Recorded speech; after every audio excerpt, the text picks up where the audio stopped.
소상공인이 살아 숨쉬는 대한민국, 소상공인 성장 생태계를 구축하는 광주를 만듭시다.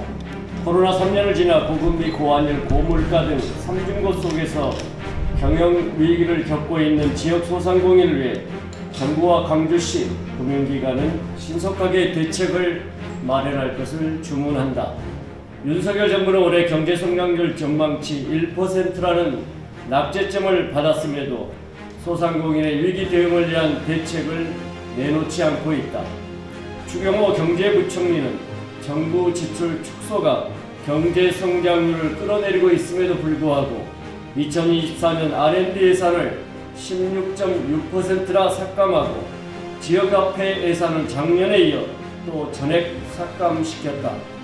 대통령은 이념이 중요하다고 강조한 지 2달 만에 민생을 앞세우며 손바닥 뒤집듯 말을 번복해 국민을 아연실색하게 하고 있다. 대표적인 민생 주체인 소상공인의 경영 위기화가 가시화되고 있다.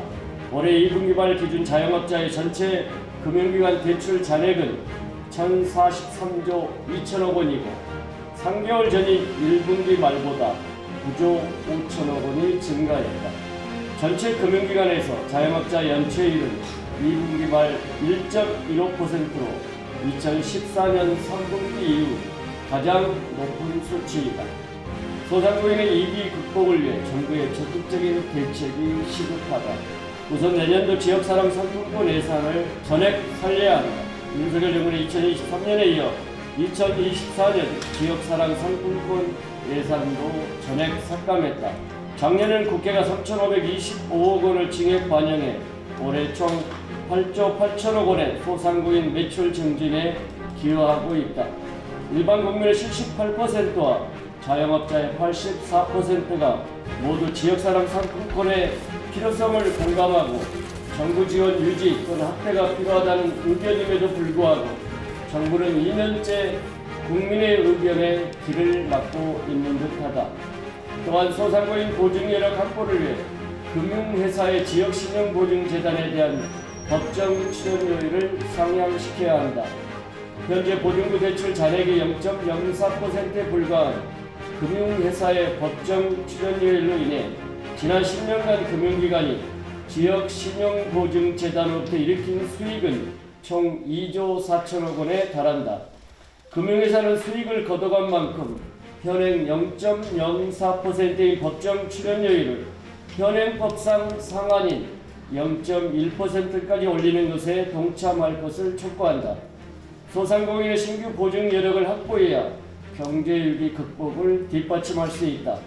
정부는 후쿠시마 원전 오염수 방류로 인한 피해 소상공인 현황 조사에 적극 나서야 한다. 해 재난에 해당하는 원전 사고와 오염수의 해양 방류로 인한 국내 소상공인 피해는 앞으로 늘어날 것으로 예상된다. 따라서 정부가 나서서 수산물 소비 저하에 따른 소상공인의 피해를 적극적으로 파악하고 지원 대책을 마련해야 한다. 우리의 주장은 첫째, 윤석열 정부는 민생 예산을 가장 강조하고 있으면서 지역사랑 상품권 예산은 전액 삭감했습니다. 모두가 인정하고 공감하듯이 자영업자의 80% 이상이 지역사랑 상품권 예산 확대를 바라고 있습니다. 지역사랑 상품권은 골목상권을 살리고 지역경제를 살리고 광주 경제를 살릴 수 있는 바로미터입니다. 반드시 예산의 현행 유지와 또 그 이상의 확대가 필요합니다. 두 번째는 지역 소상공인의 금융의 젖줄 역할을 하는 것이 지역신용보증재단입니다. 지역신용보증재단은 정말 신보 기보와 함께 보증기관의 3대 축의 역할을 하고 있음에도 불구하고 보증의 3분의 1을 감당하고 있는데 금융기관이 출연하는 금액의 10%만 지역신용보증기관에 오고 있습니다. 이게 확대돼야 됩니다. 그마저 10%도 시행령상에서 0.04%로 제한돼 있어서 아니 돈이 있어야 시드머니가 있어야 소상공인을 보증할 수 있는 여력이 생기지 않겠습니까? 광주시와 금융기관도 보증 여력 1년을 유예한 것은 참 잘한 일이라고 생각합니다. 소상공인의 여러가지 어려운 사정을 감안해서 반드시 보증재단에 대한 출연 비율이 확대가 돼야 된다.